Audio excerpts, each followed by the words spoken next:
Welcome to Reframing the Pain, Season 1, Episode 3.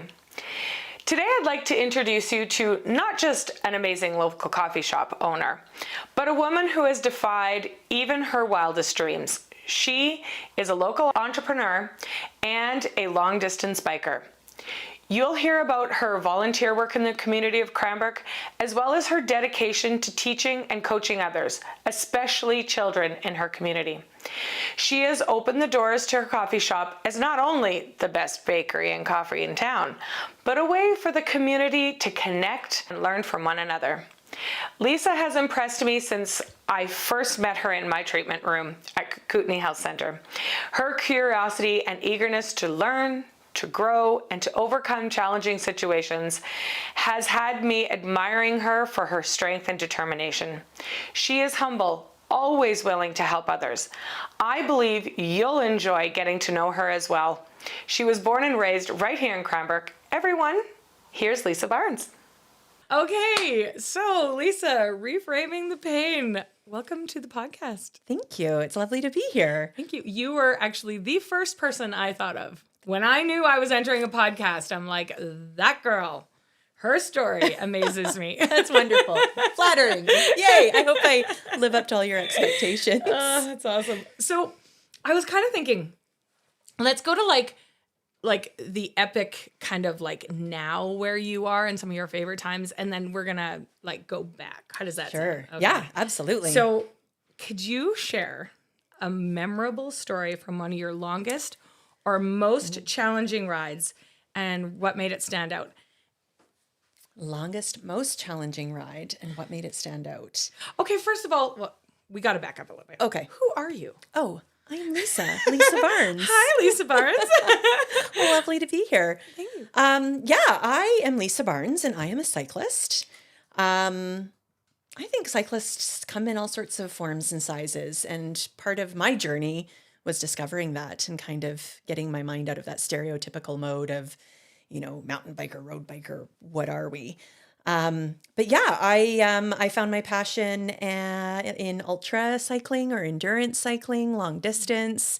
I try to not fit into a box, and so I do things that I think are relatively normal, but apparently other people think are relatively crazy. You realize what?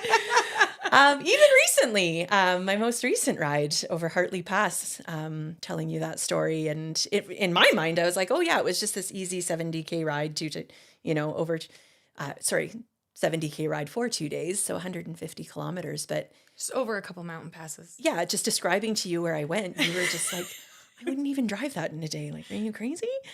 Yeah. So, okay, so that's what you kind of do for like that. And then, so what do you do for like work? And so my husband and I own Max's Place. It's a bakery coffee shop in Cranbrook. It's been in the community for over 30 years, and we've been running it for 13. And we have 9 staff and just caffeinate and feed people of Cranbrook. I love it. I was born and raised in Cranbrook. Right. Which affords me the opportunity of knowing a lot of people, a lot of teachers, from going through elementary school to high school, past, students that I went to school with, that sort of thing. So it's really neat to be involved in such a small community that can recognize you from childhood, from when I was young. So being able to interact with them through work as well has been a pretty big blessing. On the side, I sit on the board for the Community Foundation. I'm the chair of that. I've been with them for over 6 years. I'm on the board of the Community Forest. I was on the board of the Wild Horse Cycling Club. I really try to give back to the community as well, something that is important to me, a community that supported me so much. I want to be able to give back to them as well. So, the day job is at Max's place, selling in coffees and balancing books. Evening volunteerism. I coached mountain biking for a bit. I just recently wrapped up helping out the bike club teaching kids how to mountain bike, which was the cutest. The kids mountain bike program with the Wild Horse Cycling Club, it's their second year, and I've been a substitute coach for them. So just being able to pinch hit when they're down, and it's been really neat. I don't have children of my own by choice, and so it's interesting to interact with them in that kind of environment and just see how invincible they are, and things that from coaching adults, they approach a feature or something on the trail and they're overthinking it. And what do I do? How do I do that? And kids are just like, they don't even stop. They just keep going. I was like, okay, that's how we roll. We could do it that way. Absolutely. So awesome. it's been wonderful to spend some time helping them out too. And it's kind of neat too, because it probably takes you back to the basics of biking. Yeah. Like, And even just teaching adults, like oftentimes recently, the search and rescue crew in Cranbrook just bought some e-bikes so that they could be used when they go out in the field for calls, also doing door-to-door letter delivery if they're doing evacuations, that sort of thing. And so they asked me if I would coach them just on some of the basics for safety. And I was like, oh man, like a lot of these people have ridden quite a bit. I didn't really know. I'm like, just start from ground up, talk about body position, proper braking, when you want to brake, how you want to brake. And even for a seasoned cyclist, oftentimes they just get on their bike and ride, and it's a matter of learning things by trial and error. And so to break it right down to body position and why you want to do that, it's a game changer for some people. And especially because the technology of bikes themselves has changed so much over the years. If you learned riding in the 90s, bikes are so different. There's full suspension now. The handlebars are wider. The reach is longer. And so a lot of these ideas that when they rode their bike in their, we'll say, teens in the 90s, then they had their families, did what they wanted to, got back into cycling. Well, all of that geometry and technology has changed. So how you're operating that with your body is also different. And so being able to go over those kind of things as well with adults has been great. So cool. So you do volunteering, you take care of the community with coffee and snacks, and at the hospital too. Yeah, that's right. The hospital too. So it's not who you are. It's part of me. Let's just say you're an iceberg. Yeah. That's the part we can see. But okay, so I want to hear about your most memorable, longest, what do you, it doesn't even have to be the most memorable. Totally. I think it's funny because most memorable means so many different things, right? Is it memorable because I was proud of my accomplishments? Was it memorable because of the views that I saw? I think I'm going to go with my recent adventure with my girlfriend, Lori, the one that we were talking about over Hartley Pass. So this is a woman who is amazing, and she inspires me and I inspire her, and it's a great relationship. And so we started this ride after work. We rode into the dark, set up camp, got up in the morning, made our coffee by the river, and then got pedaling again. And it was raining, and it rained all the way for us to get into Fernie.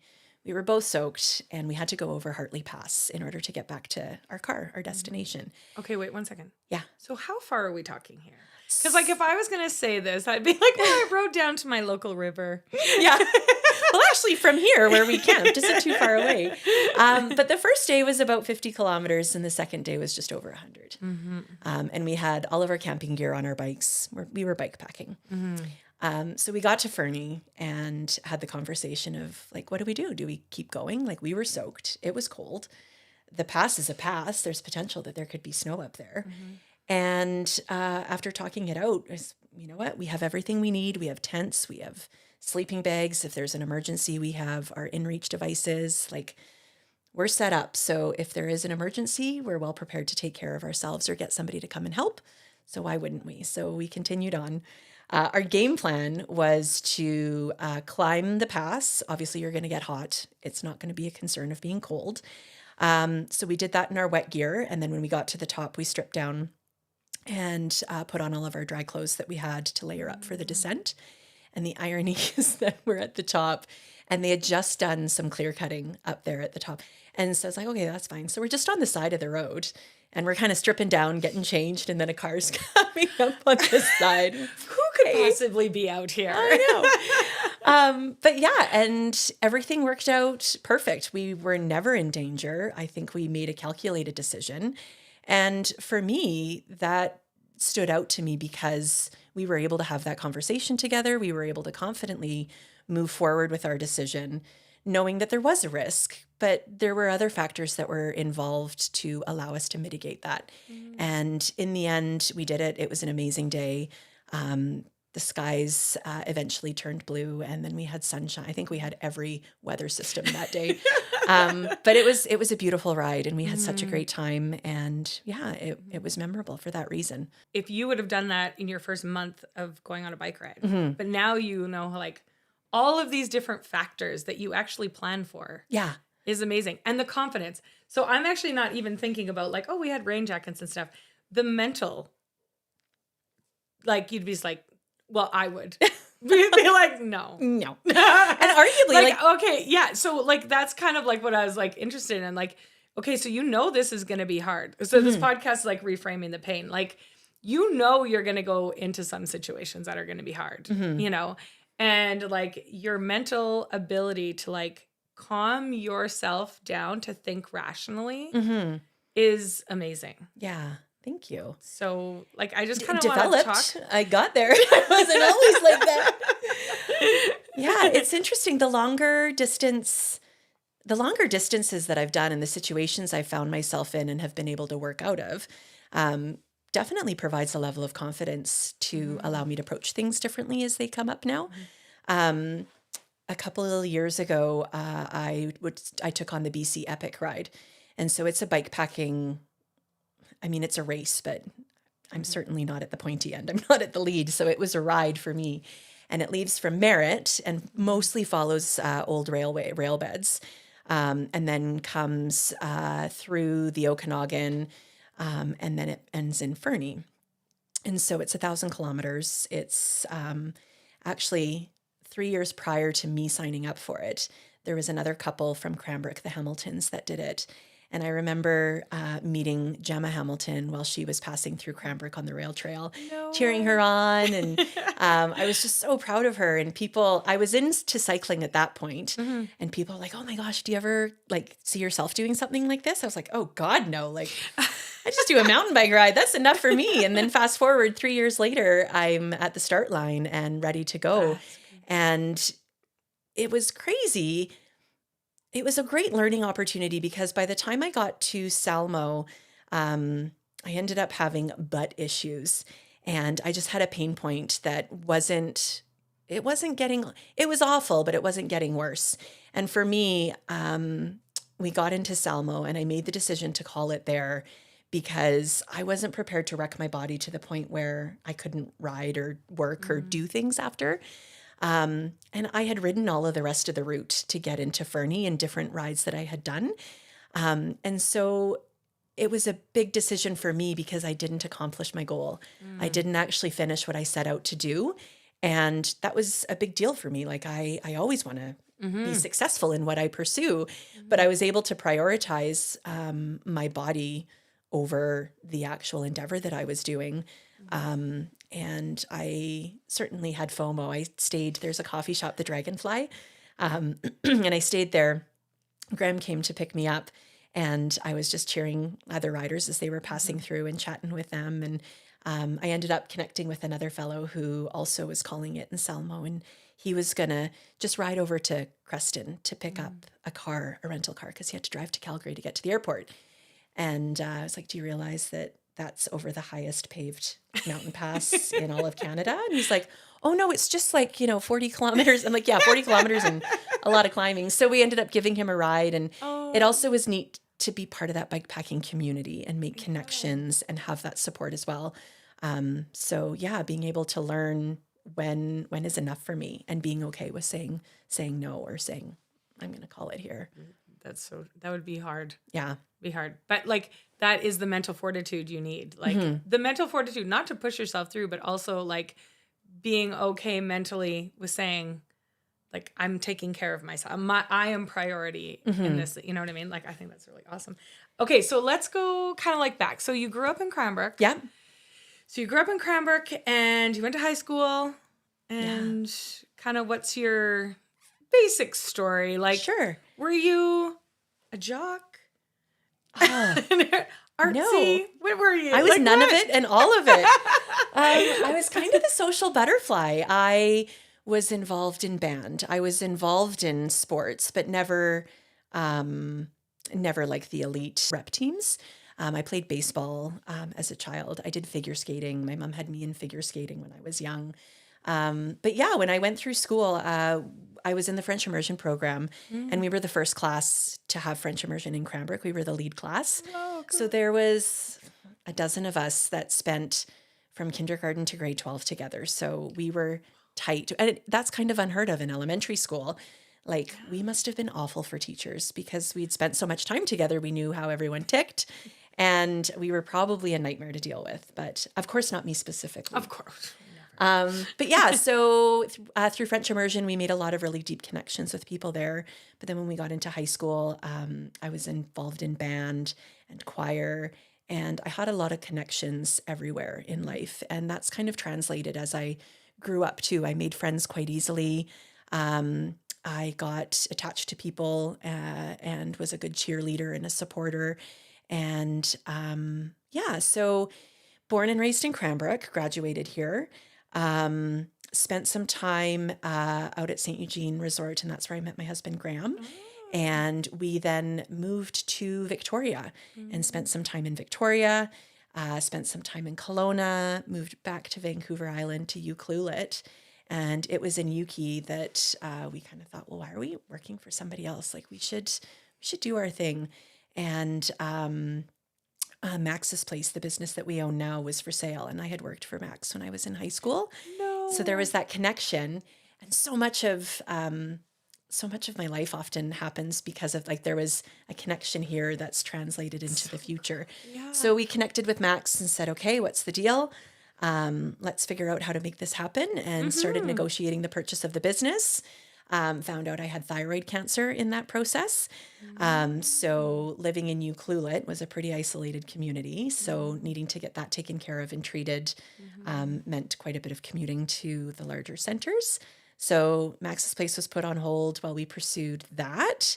And had the thyroid removed, went through radiation, and eagerly got back into the business. So we took over in March of 2012. And it enabled us to come back to Cranbrook, come back to a community that we were both familiar with, and build a life there. That is so cool. Yeah. How was that for you, like getting diagnosed with thyroid cancer? Like, how does that kind of weave through your... Yeah, it's funny must have been because... shocking because you would have been pretty young. Yeah, I often downplay things, and they aren't... I don't exaggerate. And so for me...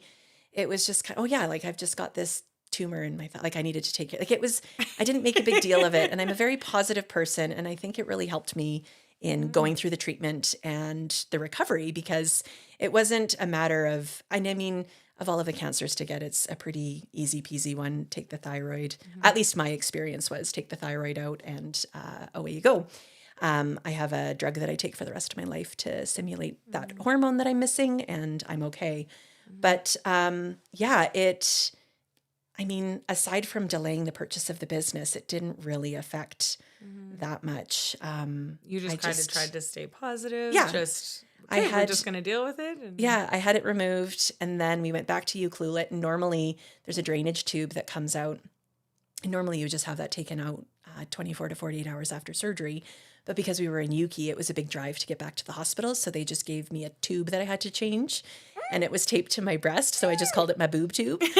And I just made light of it. It was fun. It was, I don't know. I probably didn't take it as seriously as I should. But I think because of that, it allowed me to heal faster and get through it. So, yeah. Positive attitude. Absolutely. Which seems to be like a thread, the red thread of your life. So how do you balance the solitude of long rides with the need for connection, especially coming from a tight-knit community? So I got into cycling as a community sport. I might even say I never rode by myself for the first couple of years. It was always with somebody else, whether it was mountain biking or road biking. For me, that part was the connection. It was meeting up with people and having a community around me to do it.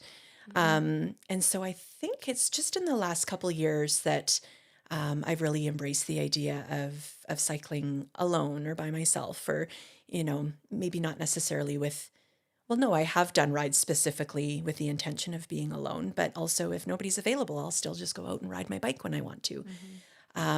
So it's allowed me the opportunity to get comfortable with myself in my own head and not have, I think I was constantly seeking that distraction, and that interaction with people was my distraction.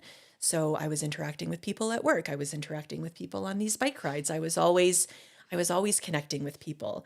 And recently I've been able to kind of step back. And I remember one of the first rides I did by myself intentionally was up Baker Mountain Forest Service Road. I left my house, I rode up Gold Creek, up Baker Mountain, got to the top and bawled like a baby because this was not something I would have normally ever gone out to execute. I didn't know if I was capable of riding by myself. I didn't know if I was capable of being with my own mind and not having a distraction. And I did it, and then rode back down and got home, and okay, cool. I know I'm capable of doing that now. And that was kind of a jumping off point for me to pursue another form of cycling as well. And I think in doing so, it allowed me to pursue a little bit of self-growth and self-development, knowing that I don't always need to be with somebody, and with that distraction, I can focus inward. I don't think that answered your question. I love it. Yeah, there was no community in there. That was all about me. No, because it started out community. Oh, yeah. And then as your self-growth, you actually slowly kind of got comfortable with yourself. And so that's what I love about your story, because like you are, well, I think you're like superhuman, amazing, like how you can do this. But I love it because it's so inspiring, because it's like, well, if Lisa could do it, surely surely we could do it. I'm like, I do 15 minutes exercise. I'm like, whoo. Wow. That's where I started. So actually, yeah. So I kind of wanted to hear how you got started. Yeah. So you're working at a coffee shop. Yeah. You buy this coffee shop. You're working every day. Every day. And every day. Every day. Yeah. And so we'd had it for a few years, and it was now at the state, like when we first bought it, there was Graham and I, we had a couple staff. It was open 6 days a week. We sunk every penny. We even put we supported debt with debt. We used our credit card to get some of the business. Anyways, we were invested. We needed to make this happen. So we worked a lot and hard. And fast forward to the business was running well. We had really good staff that was in place that kind of removed some of that burden of long days from us. And I just found I was going to work, coming home, doing nothing, going to work, coming home, doing nothing. And like, I need a hobby. Like, I need to do something. This is like, I was a couch potato. I didn't do anything. I was the heaviest I'd ever been. And so I started swimming, and I got swimming. It was easy to get into.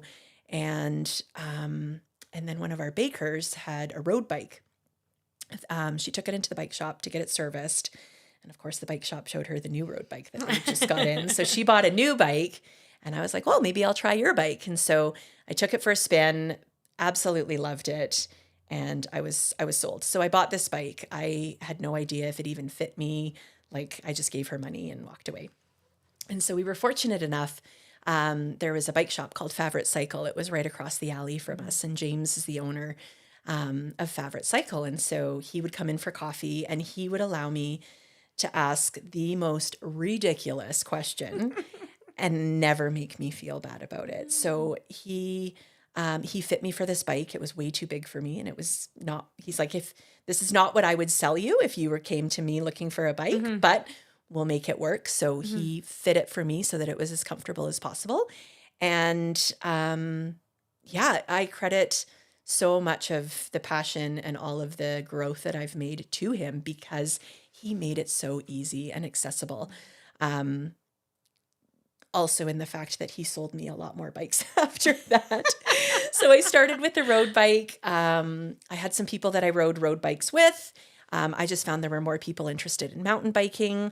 So I picked up a used mountain bike from James at Favorite. I got into mountain biking, and then things kind of snowballed from there. And I now have, I think, 7 bikes in total. But it started out. So I had my road bike. I was swimming. Well, if I can try running, maybe I'll do a triathlon. So I signed up for the Wassa Tri. Go big or go home. I did the Olympic distance, the big one. And I did really well in it. I was super proud of my performance. And then I signed up for the Invermere Triathlon. I placed in that one. And I just became driven by sport, driven by the community, driven by that feel, that euphoria you get when you ride or when you compete. And then, I think things just kind of honed in on the cycling end of things. It was so accessible. You could do it year round. I got a fat bike. I was biking in the wintertime. There was a really great community that, again, accepted a newbie rider. And it's not like I mountain biked as a kid and got into it late. Like I literally got into it later in life. And just James was great at, I didn't know how to change a tire. I didn't know how to do any of that stuff. And he really, and I know many people in the community that say exactly the same thing, that he was just so easy to talk to, so gracious and so helpful. And he created a good community for cyclists here. So I thank him whenever I can for he still mechanics, and I always bring my bikes to him and make the joke of like, I'm sure I could learn how to do this, but then you'd be out of a job. So, and I think too, for me, it's that other, the connection also in the community and being able to support him and his family. And yeah. That's so cool. So you knew you wanted to make a change. Yeah. You knew, you were like, okay, something has got to give. Yeah. And that's kind of, you just tried a few different things. Yeah. And then the cycling stuck. Like I said, I started in triathlon. It's called the Lost Elephant now. It is an ultra event that is kind of, it's not an official event. There's a recommended start time. There's like in the bike packing community, it's this idea of you don't pay a registration fee or anything. So there's no insurance coverage. So it's not really an event. But yeah, the first one I did it on like my full suspension mountain bike. And I borrowed all of my gear because I'm not an outdoorsy person. I don't camp. Like I don't do that. And I'm going to go ride my bike with a tent attached to it. Like that seems weird, but we'll give it a try. And yeah, I absolutely fell in love with it. And again, it was riding with a group of people who were all accepting. You were all out there for the thrill of the ride, the beauty, the overnight, the experience. That was when I kind of honed in on the longer endurance stuff. I also took my mountain bike instructor's course, and I coached with Shred Sisters for a couple of years, which was an amazing experience to help other women grow and develop in the sport. And road riding has taken me, I've ridden in Hawaii, I've ridden in Mexico, in Scotland, London. I've been able to, whether I bring my bike with me or rent a bike when we go on vacation, still be able to be active and see things. And I think the biggest wow moments are when you pedal somewhere and you realize like, I got here on my own steam. Like there was a climb that we did in Scotland, and I remember getting to the top and just looking at everything and was just overwhelmed with the beauty and the fact that, you know, people in the world are never going to see that. And not only do I get to see it, but I think it's just so interesting to things that you can see and experience on your own steam. That is so cool. But the Lisa that was just baking and watching Netflix on the couch would never have known that if you didn't take that first tiny little step. And it's funny because, so my story about the epic, when people asked me if I could see myself doing that, and I was like, no, are you crazy? And then 3 years later, if you kind of take my life in those segments, like when we first bought the business, and if you were to be like, yeah, you're going to ride your bike for like 500 kilometers over 2 days, I'd be like, hell no, I don't even own a bike. So it's interesting when I look at it that way, you know, how much I have proven to myself and how capable I am in growth that, I never saw that coming. So what is the most unexpected lesson you learned about yourself or the world while biking across long distances? I would say for me right now is to not measure yourself up against other people in any way, shape, or form. So even now, so you say that I'm like, it's crazy what you do. Like, that's insane. And yeah, for somebody who doesn't cycle, absolutely. But now that I'm in this circle of people, like I have a girlfriend who's in Japan right now, and she just rode over 2,500 kilometers in Japan, like like to me, I see her how you see me. And so there's different tiers of all of this. And I think at the end of the day, it's everybody's out there for a reason. Everybody's out there for a purpose. They have their own goal, and that doesn't need to be your goal. And so this wasn't something that came easily to me. Like, I would always be like, well, that wasn't good enough, or I wasn't fast enough, or, and I think up until this year, I've always felt that way. And this is the first year I've been like, you know what? It doesn't really matter. Like, if I don't want to do that, I don't have to do that. I'm not trying to measure myself against these other people.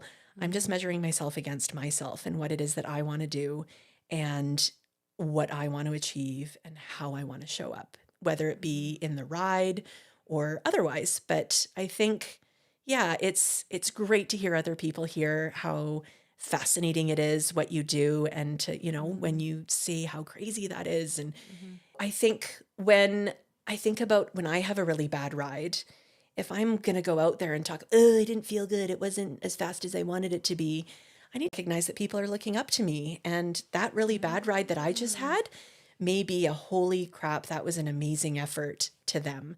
And I don't ever want to belittle somebody or make them feel like their efforts aren't good enough.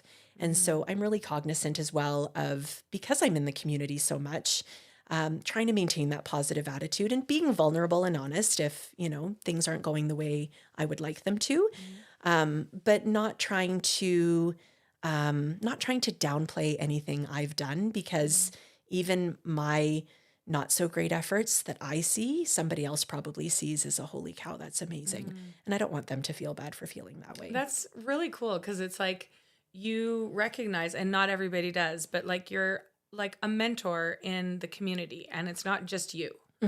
Even though, and like, I think that is such a great way to look at living in a town or a community or with people, because, we do have a responsibility to build our community up, to build our friends up, to build our, you know what I mean? Like to build the people around us up. And I really love that, actually.